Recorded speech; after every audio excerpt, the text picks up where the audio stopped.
For 5 years, the Alpha King never touched her, until one night he finally begs to claim his wife. A Luna's Romance audiobooks, original story.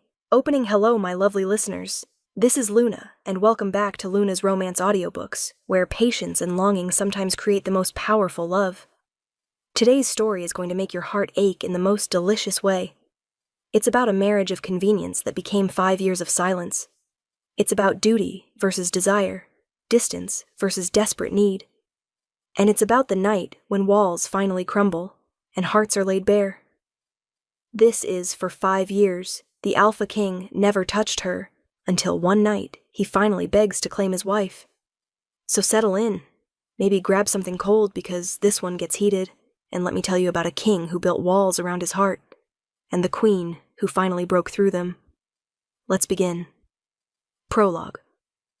5 years ago. The wedding was beautiful. That's what everyone said anyway. I stood at the altar in a dress of white silk and diamonds, watching my soon-to-be husband's face remain completely impassive as I walked toward him. King Damon Ashford, Alpha of the Northern Kingdom, the most powerful wolf in 5 territories, and completely, utterly indifferent to me. We'd met exactly 3 times before this moment. Once when our parents arranged the marriage alliance, once for the formal betrothal, and once for a brief, awkward dinner where he'd barely spoken 10 words. Now we were getting married. Not for love, not even for a tentative affection, for politics, for peace, for the alliance our kingdoms desperately needed. Do you, Celine Moreau, take Damon Ashford as your mate and husband? I looked at the man beside me, tall, powerfully built, with dark hair and eyes like burnished gold. Devastatingly handsome, in a cold, remote way, and completely closed off. I do, I said quietly. And do you, Damon Ashford, take Celine Moreau as your mate and wife? A pause, long enough that whispers started among the guests. Then, I do. His voice was deep and emotionless. The officiant pronounced us married. Damon turned to me, his expression unreadable. Custom dictated he should kiss me. Instead, he simply nodded once and turned away. No kiss, no smile, no warmth, just nothing. The reception was torture. We sat at the head table, not touching, barely speaking. Guests congratulated us, wished us happiness, made the usual jokes about wedding nights. Damon's jaw grew tighter with each comment. When we finally retired to the royal chambers, his chambers now, technically mine too, I didn't know what to expect. You'll stay in the room next door, Damon said without preamble. This connects through here. He showed me a door I hadn't noticed. Your things have been moved. You have your own space. Thank you. I didn't know what else to say. I'll need you to attend state functions with me, play the role of queen in public, but in private, his golden eyes met mine, and they were completely blank. In private, we don't need to pretend. Pretend what? That this is anything more than a political arrangement. He moved to the window, putting distance between us. I'll respect you, protect you, give you everything you need materially, but I can't give you. He stopped. Love? I finished quietly. Yes. I'm sorry if that's what you hoped for. But it's better you know now. This marriage is duty, nothing more. The words hurt more than they should. I barely knew him, had no right to expect affection from a stranger, but still. I understand, I said, proud that my voice didn't shake. Good. Then we have an understanding. He turned back to the window, dismissing me. Good night, Celine. I retreated to my room and cried silently into my pillow. This was my life now. Married to a king who looked at me with indifference, sharing quarters but never a bed, playing the perfect queen in public while being nothing in private. I told myself it would be fine, that I'd adjust, that maybe, eventually, he'd warm to me. I had no idea it would take 5 years, 5 long years of living beside a man who never touched me, who barely spoke to me beyond what politeness required, 5 years of loneliness in a marriage that should have been everything. Until one night, when everything finally changed. But I'm getting ahead of myself. Let me tell you how we survived those 5 years first. Chapter 1, present day, 5 years later. Your Majesty, the council is ready for you. I looked up from the report I was reviewing to see my assistant, Clara, hovering in the doorway. Thank you. I'll be there shortly. She hesitated. The king is already there. He asked that you not keep them waiting. Of course he did. I rose, smoothing my deep blue gown, and made my way to the council chambers. 5 years had passed since our wedding. 5 years of this careful dance, appearing united in public while maintaining polite distance in private. I'd become good at it. The perfect queen. Gracious, elegant, untouchable, just like my husband. Damon stood as I entered, his golden eyes tracking my movement with that same unreadable expression he always wore. Queen Celine, thank you for joining us. So formal. Always so formal. Of course, I took my seat beside him. The council meeting was long and tedious, border disputes, trade negotiations, the usual political maneuvering. I participated when appropriate, offering insights on diplomatic relations and social programs. Over 5 years, I'd carved out my own role in the kingdom: education reform, healthcare access, support for struggling families. Damon listened to my suggestions with the same respectful attention he gave all council members, never dismissing me, but never showing any particular interest either. The Queen makes an excellent point, he said when I finished explaining a new initiative. Implement her recommendations. Yes, Your Majesty. After the meeting, we walked back to our quarters in silence. This was normal. We'd perfected the art of existing beside each other without really connecting. The harvest ball is next week, Damon said as we reached our doors. I trust you've prepared? Of course. The details are finalized. Good. A pause. You've done well with it. The ball has become quite anticipated under your planning. A compliment. Rare, but not unheard of. Thank you. Good night, Celine. Good night. We retreated to our separate rooms, just as we had every night for 5 years. I changed into my nightgown and sat by the window, looking out over the kingdom. 5 years. 5 years of being married, but not mated. Of sharing quarters, but never intimacy. Of polite respect, but no affection. I'd learned to live with it. To build a life around the emptiness where my husband's love should be. I had my work, my causes, the respect of the kingdom. It should be enough. So why did my chest ache every time Damon looked through me like I was furniture? A sound from his room made me turn. Through the connecting door, I could hear him moving around, getting ready for bed. So close. Just through one door. But he might as well be on the other side of the kingdom for all the distance between us. I turned back to the window and tried not to think about what it would be like if he actually wanted me. If those golden eyes ever looked at me with heat instead of indifference. If those hands ever touched me with desire instead of careful avoidance. If this marriage was real instead of just a political arrangement. But wanting things I couldn't have was pointless. I'd learned that lesson well over the past 5 years. The harvest ball arrived in a flurry of preparation. I spent days ensuring every detail was perfect. Decorations, music, menu, guest list. The ball was one of the kingdom's most important social events, and as queen, it reflected on me. You look beautiful, Clara said as she helped me into my gown, deep emerald silk that complemented my dark hair and fair skin. Thank you. I studied my reflection. The woman looking back was elegant, composed, every inch a queen, but her eyes were sad. A knock at my door announced Damon's arrival. Are you ready? He asked, his gaze sweeping over me. For a moment, just a moment, something flickered in his golden eyes. Heat. Appreciation. Then it was gone, shuttered behind his usual cool mask. I'm ready. He offered his arm, and I took it. This, at least, was something. In public, we maintained the appearance of a devoted royal couple. He was attentive, protective, every inch the devoted husband. It was only in private that the illusion shattered. The ballroom was magnificent. Hundreds of candles cast warm light over silk and flowers. The kingdom's nobility mingled, resplendent in their finest. As we entered, announced by the herald, the room fell silent. Their Majesties, King Damon and Queen Selene Ashford. Applause erupted. Damon led me to the center of the room for the opening dance, another requirement of our public facade. His hand settled on my waist, warm through the silk. His other hand took mine. We'd done this dozens of times, dancing together without actually being close. The music began. We moved in perfect synchronization, practiced and polished. "You've outdone yourself," Damon said quietly. "The ball is exquisite." "I'm glad you approve."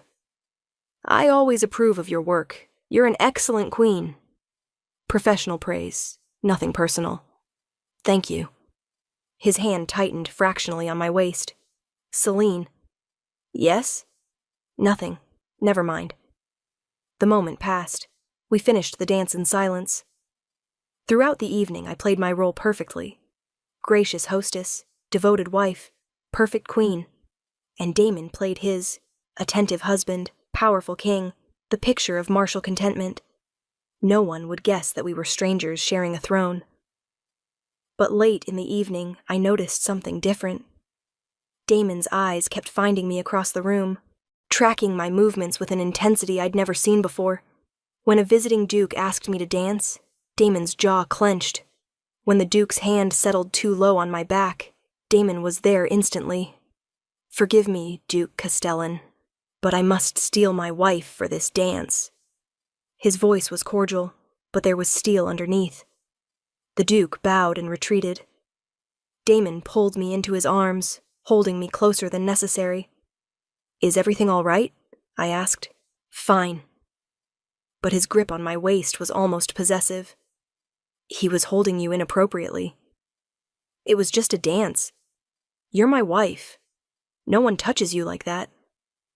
My breath caught. In 5 years, he'd never shown any possessiveness, any claim on me beyond the political. What was different about tonight?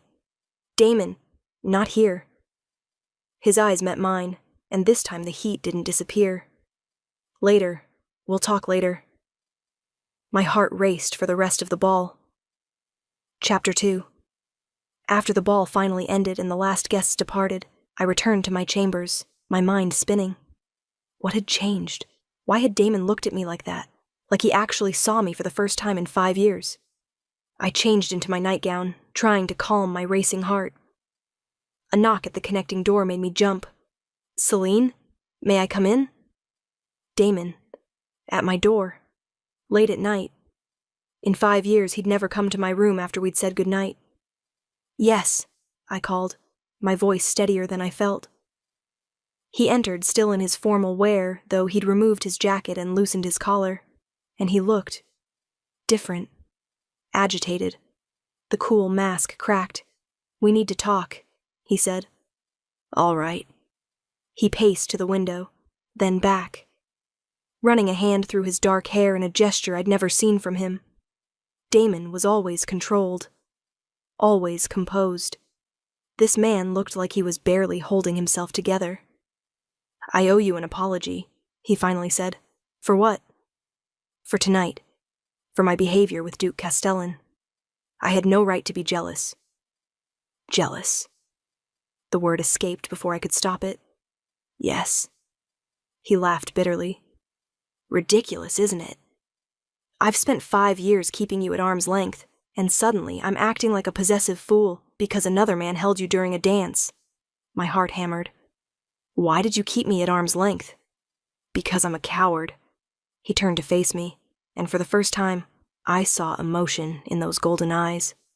Raw, painful, real. Because 5 years ago, I was terrified. Of what? Of you. Of what you made me feel.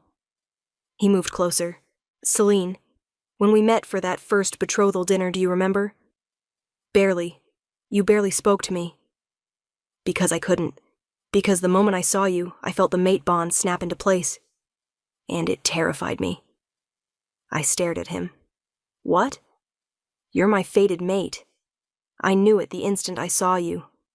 The goddess's choice. Perfect and inevitable and..." His voice cracked. And I convinced myself it was impossible, that it was just the pressure of the arranged marriage making me imagine things. You felt the bond? For 5 years you felt it, and you never— I was a coward, he repeated. My parents had a political marriage, loveless, cold. They barely tolerated each other.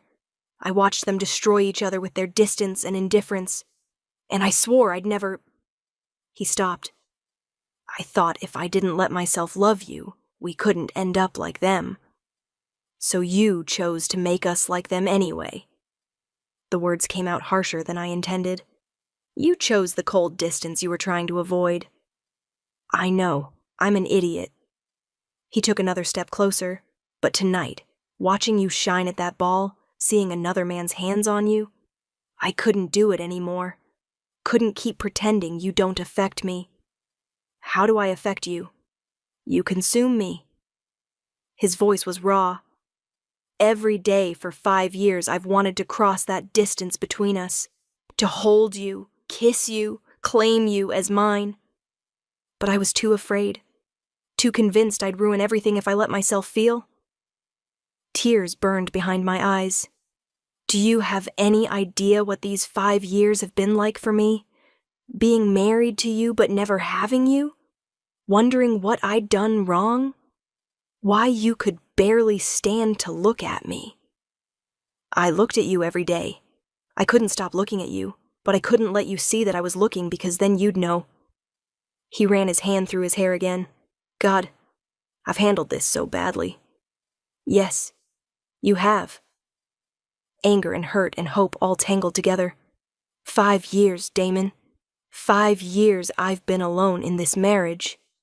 I know, and I'm sorry. I'm so sorry. He was in front of me now, close enough to touch. But Celine, I can't do it anymore. Can't keep pretending. Can't keep this distance. What are you saying? I'm saying I'm done being a coward, done denying what we are. His hands framed my face, gentle despite the intensity in his eyes. I'm saying I love you. I've loved you since the moment we met, and I've been too stupid and scared to admit it. My breath caught. You love me? Desperately, completely, with everything I am. His forehead rested against mine. And I'm begging you, please give me another chance. Let me prove I can be the husband you deserve, the mate you should have had from the beginning. Damon, I know I don't deserve it. I know I've wasted 5 years we can never get back. But I'm begging you, Celine. Please, let me love you the way I should have from the start. Tears spilled down my cheeks. 5 years. 5 years of loneliness and longing and wondering if something was wrong with me. And now he was here, saying everything I'd dreamed of hearing. I don't know if I can trust this, I whispered. What if you pull away again? What if— I won't. I swear on my life, on my kingdom, on everything I am, I won't pull away again. I'm done with walls and distance. I want you, Celine. I want my wife, my mate, my queen. I've wanted that for 5 years. Then let me give it to you. Finally. Properly. His thumb brushed away my tears. Can I kiss you? Please? I've been dying to kiss you for 5 years. Looking into his golden eyes, seeing the vulnerability and need and love there, I made my choice. Yes. He kissed me like a drowning man finding air, desperate and fierce and achingly tender all at once. The mate bond that had been dormant for 5 years exploded to life between us. Golden and perfect and so right it stole my breath. When we finally pulled apart, we were both breathing hard. I love you, he said again. I'm going to say it every day until you believe it. I already believe it. I touched his face, marveling that I was finally allowed. I love you too. I have for years. Even when I was angry. Even when it hurt. I loved you. Then let me make up for lost time. He lifted me into his arms. Let me claim you. Properly. The way I should have on our wedding night. Damon, not if you're not ready. I'll wait another 5 years if that's what you need. But Celine— His eyes blazed gold. I want you, want to make you mine in every way. Want everyone to know you're claimed and cherished and loved.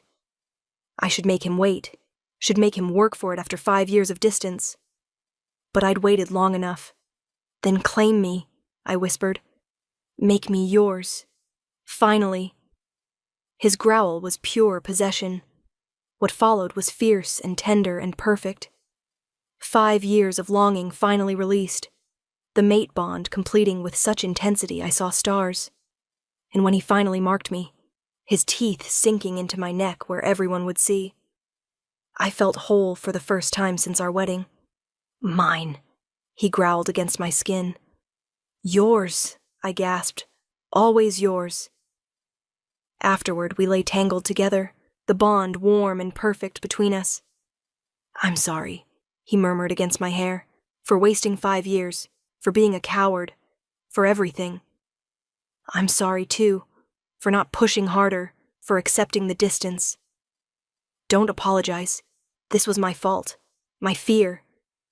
He pulled me closer, but I'm done being afraid. From now on, I'm going to love you so thoroughly that everyone knows you're mine.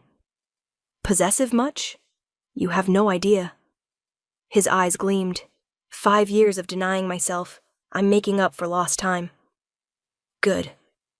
I kissed him softly, because I have 5 years of lonely nights to make up for, too. Then we better get started. He rolled us over, kissing me deeply. I love you, Celine. My wife, my mate, my everything. I love you, too. Finally. We spent the rest of the night making up for 5 years of distance, and it was perfect. Chapter 3. I woke wrapped in Damon's arms, his scent surrounding me, the mate mark on my neck still tingling. For a moment, I thought I'd dreamed it. Then Damon nuzzled my neck, pressing a kiss to his mark. Good morning, my love. His love. Not Queen Celine. Not formal distance. My love. Good morning, I said, my voice still rough from sleep. How do you feel? His hand traced patterns on my bare skin. Sore, happy, overwhelmed. I turned to face him. Did last night really happen? Every perfect moment. He kissed me softly. And it's going to keep happening. Every night from now on. What changed? I had to ask. What finally made you break? You did. Watching you at the ball, seeing how beautiful and brilliant and perfect you are. I couldn't deny it anymore. Couldn't keep lying to myself that I could survive without you. And you're sure? You won't regret this? Never. His golden eyes were fierce. The only thing I regret is wasting 5 years. But we have a lifetime ahead of us, Celine. And I'm going to spend every day showing you how much I love you. A knock at the door interrupted us. Your Majesties, Clara's voice. I have your morning schedules. Cancel them, Damon called out. I'm sorry, Your Majesty. Everything. Cancel everything for today. The Queen and I are indisposed. I could hear the smile in Clara's voice. Of course, Your Majesty. Should I have meals sent to your chambers? Please. After she left, I looked at Damon. You just canceled all our obligations. I did. We deserve one day, just us. No kingdom, no responsibilities. Just my wife and I finally acting like newlyweds. We've been married 5 years, and I'm making up for every single day. He pulled me close. Stay in bed with me. Let me worship you properly. Let me show you everything I've been too stupid to give you before. How could I say no to that? We spent the day in bed, talking and touching and learning each other. 5 years of distance melted away as we shared everything. Fears, dreams, hopes, regrets. Tell me about your childhood, I said, tracing patterns on his chest. Not very interesting. My parents were distant. I grew up watching their loveless marriage destroy them both. His arms tightened around me. I swore I'd never have that. But then you came along, and I was so terrified of repeating their mistakes that I created exactly what I feared. But we're fixing it now. We are. And I'm never letting you go again. He kissed the top of my head. What about you? Tell me everything. I want to know every detail I've missed, So I told him about my childhood in the Southern Kingdom, about my dreams of love and partnership, about the loneliness of our first 5 years together. I used to listen to you moving around in the next room, I admitted. So close, but unreachable. It hurt. I did the same. Wanted so badly to go to you. But I was too afraid. We wasted so much time. Then let's not waste any more. He rolled us over, settling between my thighs. Let me love you again. And again, until we've made up for every lonely night. I pulled him down for a kiss. I'm going to hold you to that promise. Please do. The next day we couldn't hide in our chambers anymore, but the difference was obvious to everyone. Damon's hand stayed at my waist as we walked to the council meeting. He pulled out my chair, smiled at me across the table. The council members exchanged knowing glances. Your Majesties seem well rested, one counselor observed delicately. Very, Damon said, not taking his eyes off me. After the meeting, we walked through the palace gardens. People are going to notice, I said. Good. Let them. I want everyone to know things have changed. Damon. He stopped, pulling me into his arms right there in the public garden. I've spent 5 years pretending you don't affect me. I'm done pretending. You're my mate, my wife, and I'm going to show it. What if people think? Let them think whatever they want. The only opinion that matters is yours. His eyes searched mine. Are you happy? Truly? Happier than I've been in years? Then that's all that matters. He kissed me thoroughly, not caring who saw. That evening, Damon surprised me. I have something for you. He led me to a part of the palace I'd never explored, a tower room with floor-to-ceiling windows overlooking the kingdom. I had this prepared while you were at your afternoon meetings. The room was filled with books, comfortable furniture, art supplies, everything I'd ever mentioned enjoying. My father gave my mother a room like this, Damon explained, her sanctuary, where she could escape when royal life became too much. I want you to have the same. Tears filled my eyes. You did this for me? I want you happy. Want you to have space that's just yours. He pulled me close. And I want to give you everything I should have given you years ago. You've already given me so much. Not enough. Never enough. He kissed me softly. I have 5 years to make up for. Remember? You don't have to buy me things. I know. But I want to. Want to spoil you. Cherish you. Show you in every way possible how much you mean to me. I kissed him, pouring my gratitude into it. Thank you. It's perfect. You're perfect. His hand settled on my waist. Now come. Dinner awaits. And I have more surprises planned. Chapter 4. Over the next weeks, our relationship transformed completely. Gone was the cold distance, the careful formality. In its place was warmth, affection, passion. Damon was insatiable for my company, my touch, my love. He could barely go hours without finding me, pulling me into alcoves for stolen kisses, holding my hand during meetings, sharing lingering looks across crowded rooms. You're being obvious, I said one afternoon after he'd kissed me thoroughly in the library. Good. His arms stayed around my waist. I want everyone to know you're loved, cherished, mine. The court is gossiping. Let them. After 5 years of speculation about our cold marriage, they can gossip about our passionate one instead. He had a point. The kingdom had noticed the change. Whispers followed us, pleased ones mostly. The court seemed happy to see their king and queen finally acting like a couple. It's about time, Alara, Damon's aunt, said during a private tea. I've been watching you two dance around each other for years. I'm glad you finally figured it out. You knew? I asked. Of course I knew. Damon's always been terrible at hiding his feelings. Well, from everyone except you, apparently. She smiled. But you're happy now. That's what matters. I was happy, deliriously so. But sometimes late at night doubt crept in. What if this was temporary? What if Damon's passion faded? What if we fell back into old patterns? One night, Damon noticed my distraction. "What's wrong?" He pulled me closer in bed. "Nothing. Celine, I can feel your anxiety through the bond." "Talk to me." I hesitated.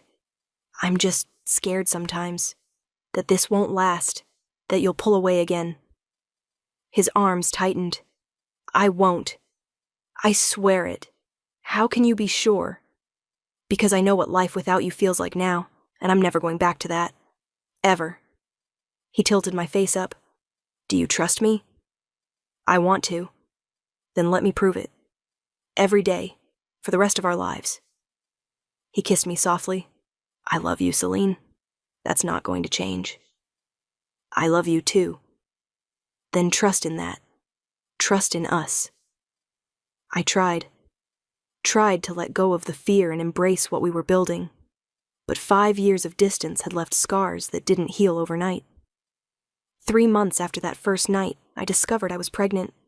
I stared at the healer's confirmation in shock. "Pregnant?" "About 6 weeks along. Congratulations, Your Majesty." A baby. Damon's baby. Joy and terror warred in my chest. How would he react? We'd only been truly together for 3 months. Was it too soon? That evening I found him in his study. "Can we talk?" "Always." He set aside his work immediately, pulling me into his lap. "What's wrong? You look pale." "I'm pregnant." He went very still. "What?" 6 weeks along. The healer confirmed it today." I searched his face anxiously. "I know it's fast. We've only been together." "We've been together 5 years," he interrupted. "We're just finally acting like it. And Celine," his eyes blazed gold, "a baby. Our baby. You're giving me a child. Are you happy?" "Happy." He laughed, the sound pure joy. "I'm ecstatic, terrified, overwhelmed, but mostly just..." He kissed me deeply. "So grateful, so in love with you." Relief flooded through me. I was worried you'd think it was too soon. "It's not too soon. It's perfect timing." His hand settled on my still flat stomach. "We're having a baby." "We are." "I'm going to be a father." Wonder filled his voice. "You're going to be a mother. Are you ready for that?" "Not even a little bit," he grinned. "But we'll figure it out together. Like everything else." That night he held me close, his hand protective over my stomach. "I'm going to be better than my father," he murmured.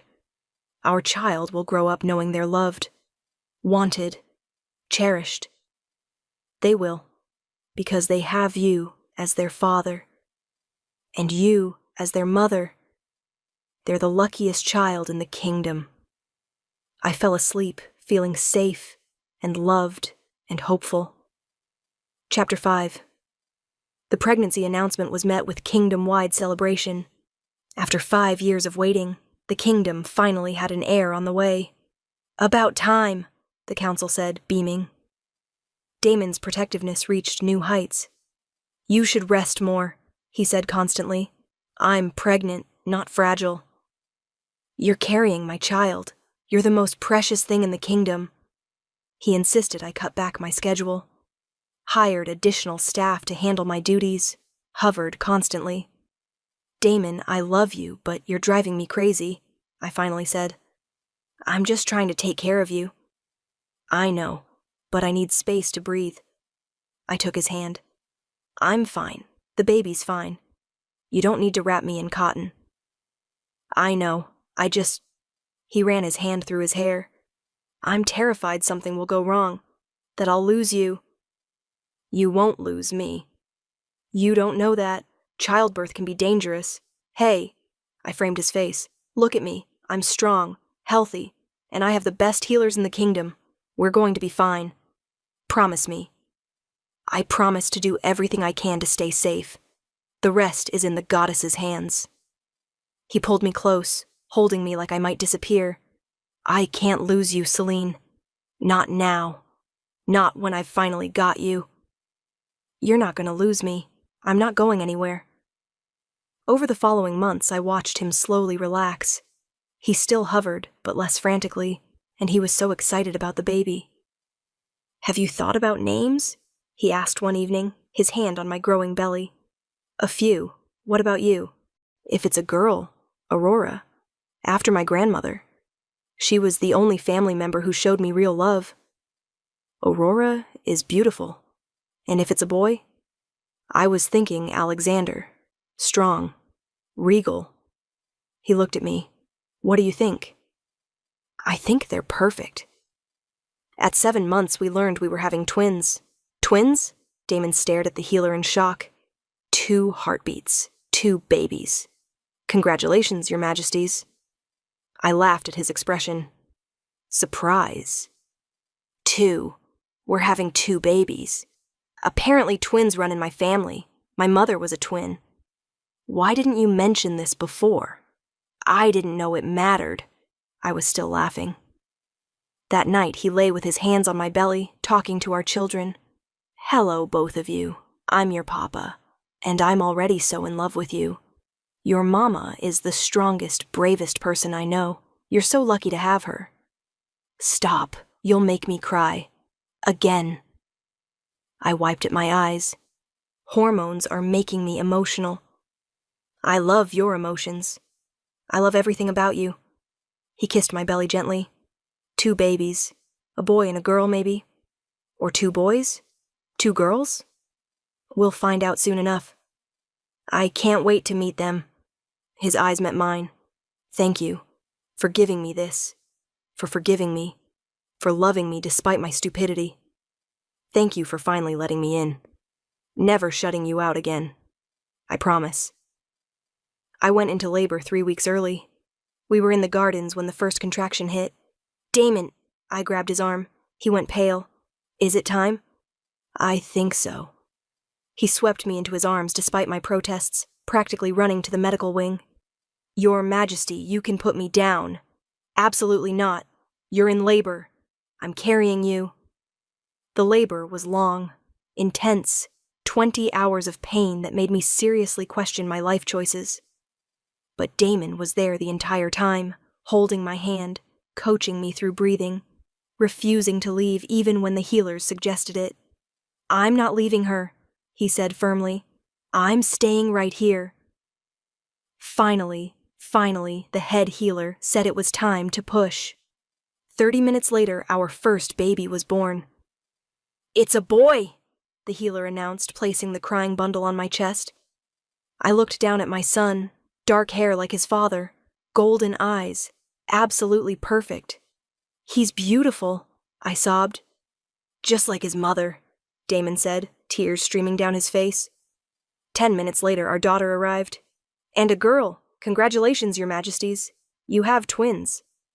Damon cut both cords with shaking hands, then stood staring at our children with such wonder it made my heart ache. "We made them," he breathed. "We did. They're perfect. They are." Later, after the babies were cleaned and checked, we lay together, me in the bed, Damon beside me, our twins sleeping peacefully. "Alexander and Aurora," Damon said softly, looking at our children. "Our son and daughter. Perfect names for perfect babies." His hand found mine. "Thank you. For them. For everything. For not giving up on me. Thank you for finally letting me love you. I've loved you from the beginning. I was just too much of a coward to show it." He kissed me softly. "Never again. From now on, I'm going to make sure you never doubt how much I love you. I believe you. Good, because I'm spending the rest of our lives proving it." Chapter 6. 2 years later. "Mama, Alex took my toy." "Did not." "Did too." I looked up from the letter I was writing to see my 2-year-old twins arguing over a stuffed wolf. "Let's use our words," I said calmly. "Aurora, did you ask to share?" My daughter, already showing signs of her father's stubbornness, crossed her arms. "He doesn't share." "Did you ask nicely?" "No." "And Alexander, did you take without permission?" My son's golden eyes filled with tears. "I wanted to play." "I know, sweetheart. But we ask first. I knelt to their level. How about you both play together? Fine, Aurora grumbled. Crisis averted, I returned to my letter. 2 years since the twins were born. 2 years of chaos and joy and love. And Damon had been true to his word. Not once had he pulled away. Not once had he retreated behind walls. If anything, he was almost too attentive. You're spoiling them, I said one evening, as he built an elaborate tower with the twins. That's my right as their father. He grinned. Besides, they're perfect. How can I not spoil them? They're going to be terrors. They're going to be strong, confident, loved. His eyes met mine. Everything we didn't have growing up.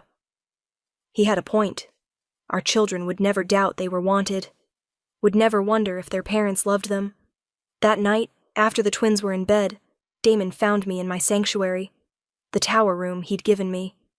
There you are. He pulled me into his arms. I've been looking for you. I needed some quiet time. The twins were particularly energetic today. They get that from you. They get everything from you, the stubbornness, the golden eyes, the intelligence and kindness are all you. He nuzzled my neck. How are you feeling? Tired, happy, grateful. Good, because I have something to tell you. His tone made me pull back. What's wrong? Nothing's wrong. It's just... He took a breath. I've been thinking about those 5 years, the ones we wasted. My stomach dropped. Damon, and I realize we can never get them back. But I want to make new memories, better ones. He took my hand. I want to renew our vows. Do the wedding properly this time, with love instead of duty. Tears filled my eyes. You want to marry me again? I want to marry you right. Want to stand before the kingdom and declare my love. Want to give you the wedding you deserved the first time. His eyes were intense. Will you marry me, Celine? Again? Properly this time? Yes, I breathed. Yes, absolutely yes. He kissed me deeply, then pulled out a box. Inside was a ring, beautiful and intricate, nothing like the simple band from our first wedding. This was my grandmother's. The one who showed me love was possible. I want you to have it. Damon, it's beautiful. He slipped it onto my finger. So are you. And I'm going to spend every day proving I deserve you. You already prove it. Every single day. The second wedding was everything the first wasn't. Held in the palace gardens on a perfect spring day, intimate, just close family and friends, full of love instead of political calculation. I wore a dress I'd chosen myself, soft blue silk that flowed like water. Damon wore traditional formal wear, but his eyes never left me as I walked toward him. You're beautiful, he said as I reached him. You're biased. Absolutely, and I don't care. He took my hands. 7 years ago, we stood here and said vows we didn't mean. Today, I want to say them properly. The officiant smiled. King Damon, please share your vows. Damon's eyes held mine. Celine, 7 years ago I was a coward. I let fear control me. I pushed you away when I should have pulled you close. But you were patient, kind, forgiving. You gave me a second chance I didn't deserve. Today I vow to never waste another moment. To love you openly. To cherish you always. To be the husband you deserved from the beginning. Tears streamed down my face. Queen Celine, your vows? I took a shaky breath. Damon, for 5 years I thought I wasn't enough. That I'd done something wrong. That you'd never love me. But you taught me that sometimes love takes time. That healing requires patience. That we all deserve grace for our mistakes. Today, I vow to keep loving you. To keep choosing you.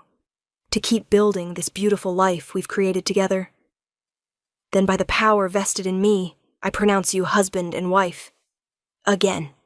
The officiant beamed. You may kiss your bride. Damon pulled me into his arms and kissed me thoroughly, not caring that everyone was watching. Mine, he murmured against my lips. Yours, I agreed. Always yours. The celebration afterward was joyful and intimate. Our children ran around with their cousins. Friends toasted our love. Family embraced us. Finally, Alara said, hugging us both. 7 years and you finally figured it out properly. Better late than never, Damon said, grinning. That night, alone in our chambers, Damon held me close. Thank you, he said. For what? For marrying me. Again, for forgiving me. For loving me despite everything. Thank you for finally letting me in. Never shutting you out again. Ever. He kissed me deeply. I love you, Celine. More than I thought possible. I love you too. Even when you were being impossible. Especially when I was being impossible, he corrected. Because you saw through the walls. Saw me when I was trying to hide. I always saw you. I just had to wait for you to see me back. I see you now, and I'm never looking away. Chapter 7. 3 years later, 10 years of marriage, 5 years of true partnership. We'd built something beautiful. Our kingdom thrived under joint rule, Damon's strength balanced by my compassion. The twins were 5 now, showing early signs of their alpha heritage. And I was pregnant again. Another one? Damon's eyes went wide when I told him, apparently, due in 7 months. He swept me into his arms, spinning me around. Another baby. This is wonderful. You're not worried? We already have our hands full with the twins. We'll manage. We always do. Together. He settled his hands on my belly. Hello, little one. I'm your papa, and I already love you so much. The twins were fascinated by my growing belly. Is the baby growing in there? Aurora asked, pressing her ear to my stomach. Yes, sweetheart. When will they come out? In a few more months. That's forever, Alexander complained. It'll go faster than you think. But the pregnancy was harder this time. More exhaustion. More sickness. Damon worried constantly. You should rest more, he said for the 1000th time. I'm fine. You look tired. I'm growing a baby. I'm supposed to be tired. I kissed his worried face. Stop panicking. I'm fine. The baby's fine. Promise me you'll tell me if something feels wrong. I promise. At 8 months, I went into early labor. Damon was in a council meeting when it happened. I sent word, and he arrived within minutes, practically bursting through the door. I'm here. I'm here. He took my hand. How long have you been in labor? About an hour.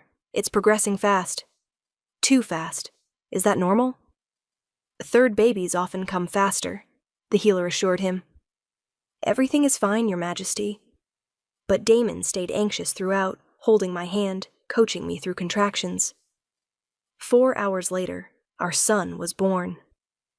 Another boy, the healer announced, and he's perfect. I looked down at our newest addition.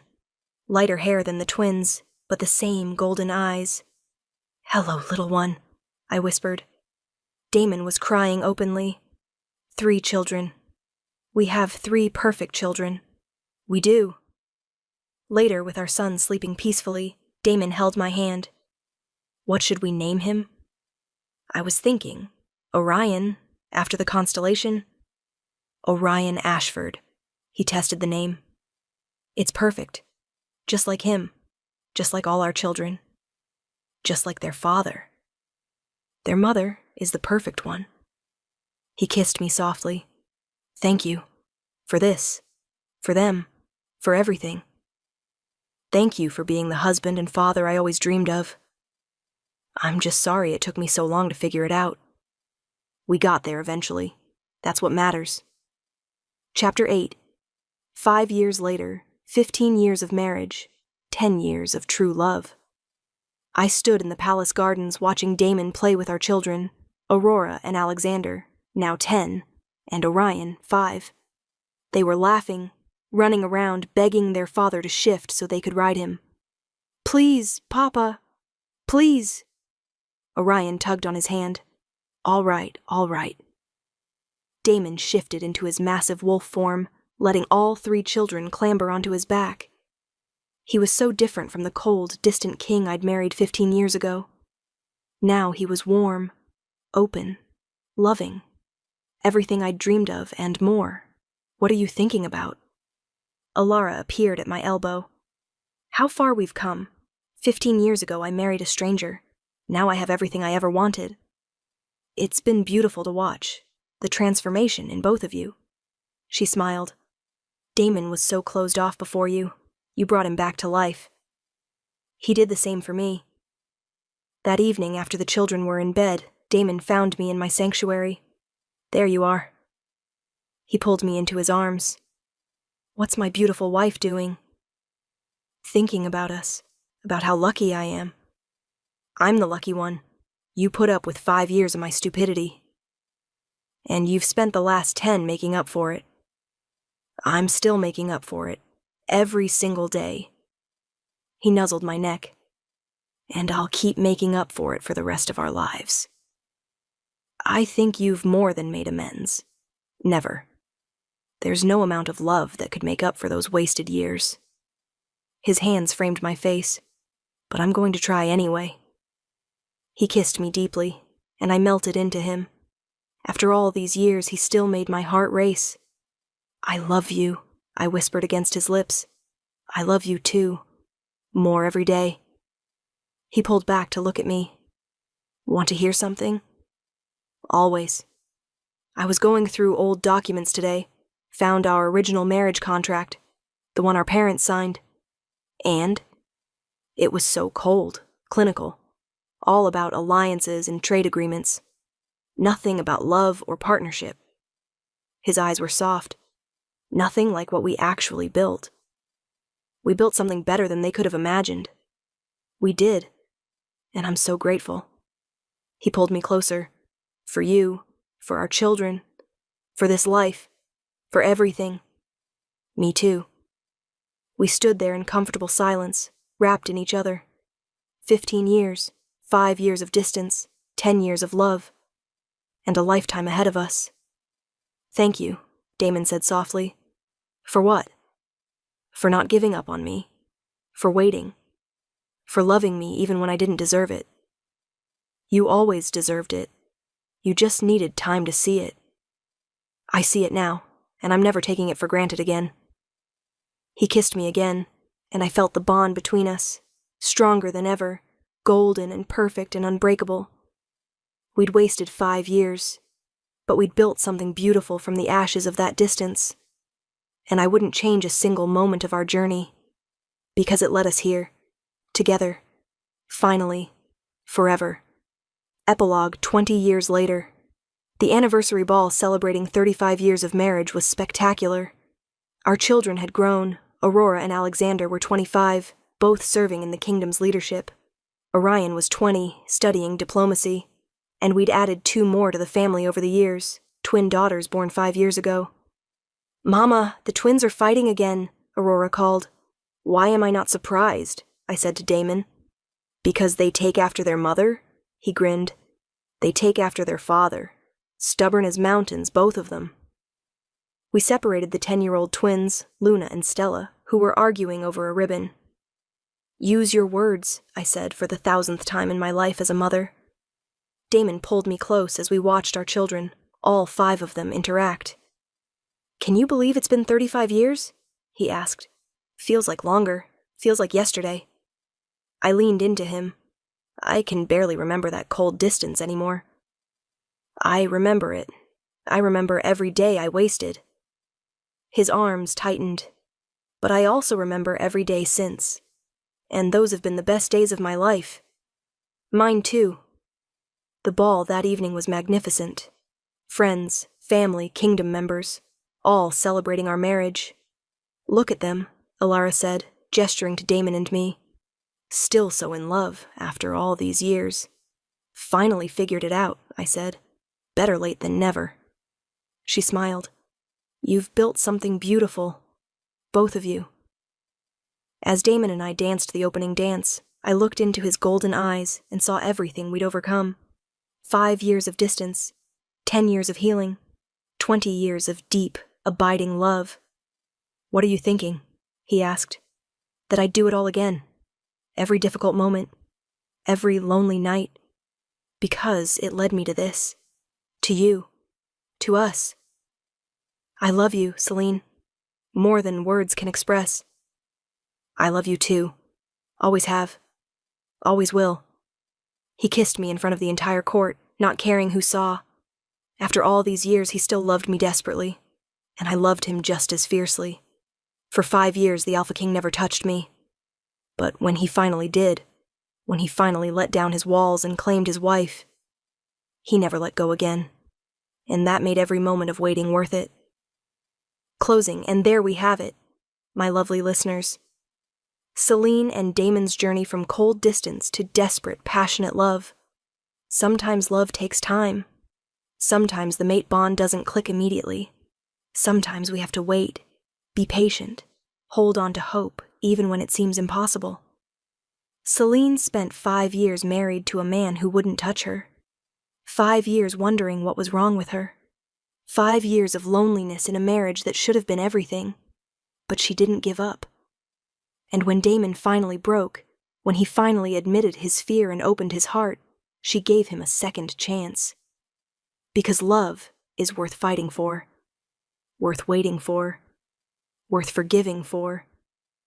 Their story reminds us that sometimes the best relationships are the ones that take work, that require patience, that demand vulnerability from both partners. Damon wasted 5 years hiding behind walls, but he spent the next 30 proving that love, when it finally breaks through, is worth every moment of waiting. If you loved Celine and Damon's story, please hit that like button and leave a comment. What was your favorite moment? The ball confrontation? The first night together? That beautiful epilogue with their 5 children? I want to hear from you. And here's a tantalizing preview of our next tale. Forced to marry the cold Duke, he never smiled until he saw me in my wedding dress. Oh yes, darlings. We're diving into another forced proximity romance with an ice-cold noble who's about to melt for his bride. Until then, this is Luna, reminding you that good things come to those who wait, and sometimes the best love stories are the ones that take time to unfold. Sweet dreams and patient loving, my loves.